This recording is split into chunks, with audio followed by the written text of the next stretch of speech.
Hello friends. Last week in my video, we discussed how Modi 3.0 was something that the high net worth individuals, the smart money was betting on, whereas the retail guys were sitting on the fence. In this week's video, I want to talk about whether the Nifty can actually scale 24,000 levels this week, and if yes, what are the factors that can propel the Nifty to 24,000? I've recorded a special segment right after the retail risk appetite study and before the segment where I share my weekly trading strategy. If you click on the description below this video, you will see that this video is divided into chapters. The chapter on Nifty 24,000 is between the retail risk appetite and my strategy. So let's dive right into our usual studies that we normally consider for the video. And coming up on your screen is the weekly market outlook, which tells us that it was a broad-based Nifty 50 which led the rally, and the Bank Nifty followed suit. The US dollar index, the Dixie, went up 31 basis points, and that exerted downward pressure on bullion and crude oil. Gas prices went up due to fears of the European Union importing sanctions on gas imports from Russia. The USD INR showed declines. That means the Indian rupee actually gained some strength against the US dollar. The Indian 10-year benchmark bond yield rose by 3 basis points, which means bond prices fell. And that was one of the many reasons why the Bank Nifty has underperformed the Nifty 50. The NSE gained a little under 3% in market capitalization, which tells me that the rally was fairly broad-based. The MWPL, or market-wide position limits, went up by a little under 6%, which is routine after expiry. And the US headline indices gained, which basically provided tailwinds to our domestic markets. Now, friends, look at the relative comparison between the Nifty and the Bank Nifty performance over 4, 12, and 20 weeks. Over the 4 weeks time frame, the Bank Nifty seems to have underperformed the Nifty 50. But over a 12-week time frame, we are basically seeing 12 and 20 week rather, we are seeing the Bank Nifty outperformed the Nifty 50. On your screen right now is a ratio chart of the Bank Nifty vis-a-vis the Nifty. Unless the Bank Nifty is quoting at 2.20 times the Nifty 50 and the Nifty itself is rising, I think a sustainable up move in this ratio, especially the Bank Nifty, is a little difficult. Why is this important?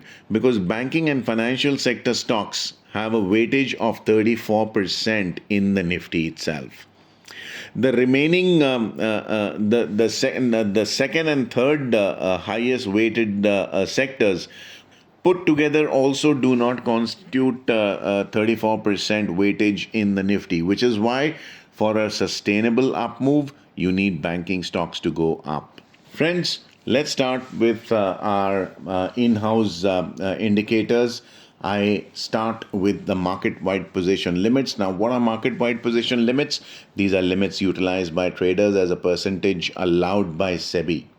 Now, MWPL falls every 4 weeks, which is the expiry week, naturally, because not all traders roll over their positions. And then for the next 3 or 4 weeks, the MWPL rises constantly before falling all over again. Now, in the post-expiry week, MWPL rose along routine lines, but it is still lower than the post-expiry week of the previous month. Although it is marginally higher than the post-expiry week after the expiry of March derivative contracts. So net-net, I think traders were basically playing a cautious hand. I don't blame them with the kind of bone-crunching volatility that we saw last week. I would have been circumspect myself, as I really was. So I want MWPL to rise up sharply along with the price. Now let's come to the stock and index futures turnover. Do remember these are three concurrent series, which is June, July, and August. And what we saw is index futures turnover went up to a period high, whereas the stock futures turnover actually came down. Stock futures are a little more expensive to trade in terms of span margin and mark-to-market payouts, etc. So the fact that traders were sticking to the indices more than individual stocks tells me that risk appetite was marginally lower. Now let's come to the NSE advanced decline ratio. This is the average of all trading sessions during the week. What we saw was, along with the strong gains in the index itself, the advanced decline ratio also went up from 0.58 to 2.81, which means for every 100 losing stocks, there were 281 gaining stocks. This kind of a jump in the advanced decline ratio tells you about the optimism that was in the undertone. Will it sustain? The statistical weight of evidence seems to be stacked against it. Note how whenever the advanced decline ratio has gone to these levels, or maybe even gone up above 3 times, it has come down sharply after that. So we need to be a little more careful in the week ahead. Now let's take a look at the Nifty and the Bank Nifty prompt month futures basis. What is basis? It's the premium or discount prevalent to spot in the futures segment. Now, higher the basis, higher the risk appetite, and vice versa. Also note, basis in futures, just like options premium, tends to erode as expiry looms closer. However, last week we've seen the basis contraction being far, far more sharper than usual time decay. Now, the Bank Nifty basis is basically less than 1/3 of what it was in the prior week, and the Nifty 50 basis is less than even 25% of what it was in the prior week. Now, this basically tells you that risk appetite contracted very sharply. Now, if at all traders are more aggressive, they should have been willing to pay a higher premium on the basis. So watch the basis very keenly in the week ahead. I now come to our exclusive in-house indicator, the impetus, which is basically indicating that both the indices went up last week with higher buying momentum. That is what we need. In an ideally sustainable bull market, prices and impetus need to go up hand in hand.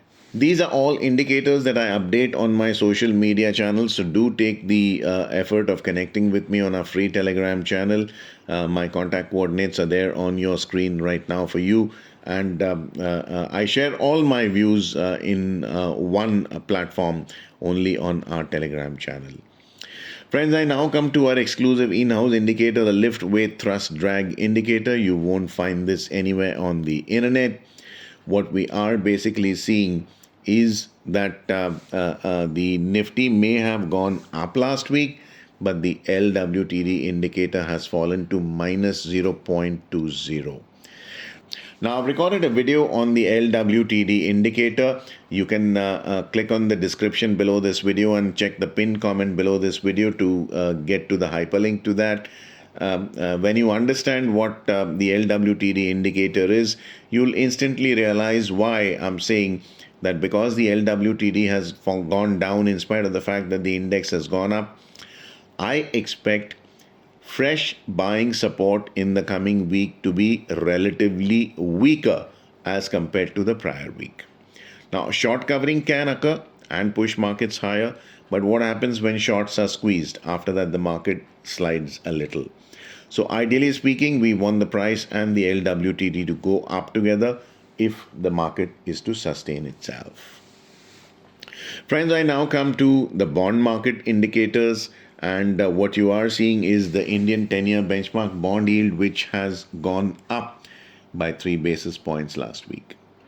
Now, there's been a consistent fall for 6 weeks prior to this, and what we do need to watch out for is whether the Indian 10-year benchmark bond yield is settling below the 6.95%, in which case we consider gilt funds, or is it going above 7.4, 7.45% before we start laddering bonds. Do remember we've started laddering in end of October 2021, and we are in a sweet spot. We've laddered all the way up to 7.5 odd percent. So we can basically keep the powder dry at this point in time.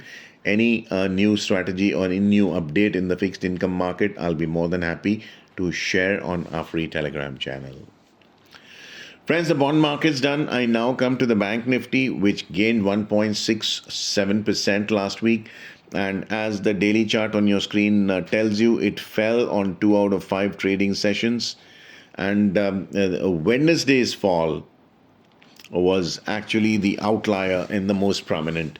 The high and low of Wednesday at 50,667 and 46,078 respectively are extreme parameters to watch out for. If the price extends in either direction, which means it will escalate volatility and the price ranges will expand. Now, without the Bank Nifty's participation, a sustainable rally will be difficult. I've explained to you that banking and financial stocks have a weightage of 34% in the Nifty 50. The price is above the month-long moving average, which itself is going higher, so the short-term outlook is positive for now. Note how the wedge formations trend lines are proving to be reliable supports and resistances. Friends, let's now go to the weekly chart, which shows a giant bearish hammer in the bullish wedge itself. Hammers indicate resistance in either direction, and it also depends on where they occur. In this case, it's a bearish indicator unless the 51,133 weekly high is overcome forcefully and the index stays above that. The price is above its 25-week exponential moving average, which is a 6-month-long holding on cost of an average bull. So the medium-term outlook is positive for now. In case of any declines, the moving average, which is currently poised at 47,497, is a support area that bulls must defend anyhow.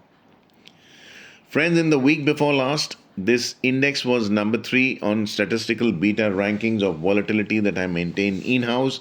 It remained there at number 3, so the risk of volatility remained constant. Last week, I advocated an estimated range between 50,400 on the upside and 47,575 on the downside. Admittedly, the index exceeded both these parameters, and I had actually warned you that ranges could be violated in either direction, possibly even both, due to the election result counting. In the coming week, I estimate a range between 51,500 on the upside and 48,130 on the downside. Do watch our daily, weekly, and monthly pivots on our free Telegram channel in addition to these levels to get more precision into your trades. Friends, the Bank Nifty done. I now come to the Nifty 50, which has risen on 3 out of 5 trading sessions last week, in the bargain gaining 3.37%. Again, the 4th of June saw a huge candle, which was an outlier session with extreme volatility, which I've been warning you about. I hope you've maintained tail risk hedges, which is something I've been talking to you since a few weeks. I had put up daily and weekly stock-wise list of MWPL gainers on our free Telegram channel. I hope it helped you to basically shortlist the counters that you need to watch out for, because emotion and financial commitment would be high where MWPL has gained very sharply. The daily chart shows that the price is above its 25-day exponential moving average, so the short-term outlook is positive for now. The blue trend line that I had shared with you since April has held as a reliable level. The weekly chart shows a huge bearish dragonfly doji, and the bears tried to push prices down but failed, and the price closed at near weekly highs. The week's high of 23,339 is a marginally a weak hurdle which must be overcome if a fresh up move is to commence again. The price is above its 25-week exponential moving average, which is a 6-month long holding on cost of an average bull. Therefore, the medium-term outlook is positive for now. The moving average is currently poised at 22,010 level, which is a support that must be defended if bulls are to extend the markets upwards. In the week before last, this index was ranked 8 on our most volatile counters list based on statistical beta rankings that we maintain in-house. It rose 2 notches to go to number 6, which means volatility challenges went up. Last week, I advocated a range between 23,075 on the upside and 22,000 on the downside. Admittedly, both these parameters were overcome. As I said, this was anticipated because of the result announcement. In the coming week, I estimate a range between 23,950 on the upside and 22,650 on the downside. Watch the daily, weekly, and monthly pivot levels on our free Telegram channel for more precise trading strategies here. Friends, I now come to the retail risk appetite, which tells you as to which way the winds are blowing. I use the turnover contribution of the 4 derivative segments to gauge the risk appetite myself. Now, in the index futures segment, the turnover contribution went up by 1 basis point. This is indicated as a blue line. Stock futures contribution fell by 40 basis point, as is indicated as a red line. So, typically speaking, stock futures tend to be a lot more demanding where capital is concerned and mark-to-market payouts are concerned. And also, they are more volatile. The fact that turnover in more volatile instruments like stock futures went down tells you that risk appetite was lower in the futures segment. In the options segment, what we saw was the relatively safer index options saw turnover go up by 49 basis points, whereas relatively higher risk, higher capital intensive stock options turnover came down by 8 basis points. It is indicated as a purple line. So net, I would say that risk appetite was indeed lower. Now, friends, I promised you a special segment on whether the Nifty will go up to 24,000 levels this week. Now, there are a couple of conditions, 5 to be precise, which must be met, if not all, at least most of them, before I would bet on 24,000 on the Nifty. Firstly, last week when markets came down, especially after the 4th of June results announcement day, a lot of traders have got stuck with entries at higher levels. They are waiting to exit. Now, this exit by bulls who are stuck at higher levels is called overhead supply. Condition number 1, this overhead supply must be absorbed, and it will also be indicated by the price, which must stay above the central pivot levels of the Bank Nifty at 49,200 in the prompt month futures, and the Nifty futures prompt month must stay above 22,815 levels. These are updated on our free Telegram channel daily, monthly, and weekly compression basis. Secondly, the previous resistance levels by way of previous all-time highs must be overcome on higher volumes and open interest expansion. Open interest expansion is more important because it reflects the MWPL, failing which I would assume that the rally is triggered more by short covering. Thirdly, the Bank Nifty must not lag behind the Nifty 50, which unfortunately it's been doing off late. Because of the 34% weightage of banking and financial stocks in the Nifty 50, it is very, very critical that the Bank Nifty rise. Fourthly, MWPL is a very important area to watch as far as I'm concerned as a barometer of retail risk appetite. It must rise with the price, otherwise traders are appearing hesitant to me. Other ancillary signals to watch out for is the INR, the rupee.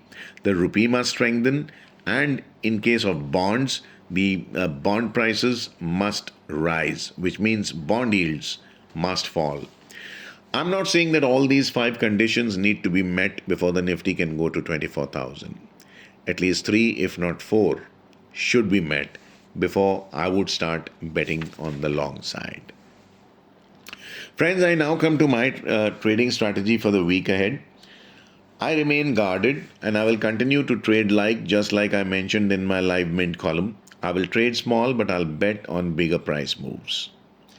I will also maintain my tail risk hedges in place, which I have been doing so since the last 5 to 7 weeks. Recently, I suggested that base metals would see profit taking. Number one, it was the month end. And number two, the volatility had exceeded previous standard deviation highs. So mining companies' stock prices may be a bit more volatile, and if they might rally a bit less than the broader markets in case the markets go into a strong bull run. Public sector units or PSUs will continue to remain in the limelight and will provide two-way swings to aggressive traders. While the bone-crunching 20 and 25% intraday price moves may not repeat themselves, but intraday ranges will persist and be bigger and wider than usual. OMCs or oil marketed companies, energy stocks, power generation companies, and public sector banks are areas to watch out for as long as you are a high risk appetite trader. I remain circumspect about the prospects of oil and gas being in a bull market or even a super cycle. So I will continue to seek out theta decay opportunities on both. Bullion is highly volatile because of the stupendous rise it has seen in the recent weeks, and the Chinese have stopped buying bullion afresh after 18 months of continuous buying, which has also seen profit taking being triggered there. But I do expect lower levels to attract institutional buying, and the long run and the overall long-term bullishness in bullion seems to still remain in place. I'd be happy to share more trading ideas, if any, on our free Telegram channel. And before I wind up this video, a reminder to subscribe to our YouTube channel if you haven't already done so. Click on the bell icon to receive instant alerts about fresh videos being put about here. In the comment segment, do let me know how my videos help you become a better trader. And hey, please share my videos with your family and friends and help me reach out to a wider audience. Thank you for your patience in being with me in this video. Till we meet again, this is Vijay Bhambwani signing off for now. Take care. Bye-bye.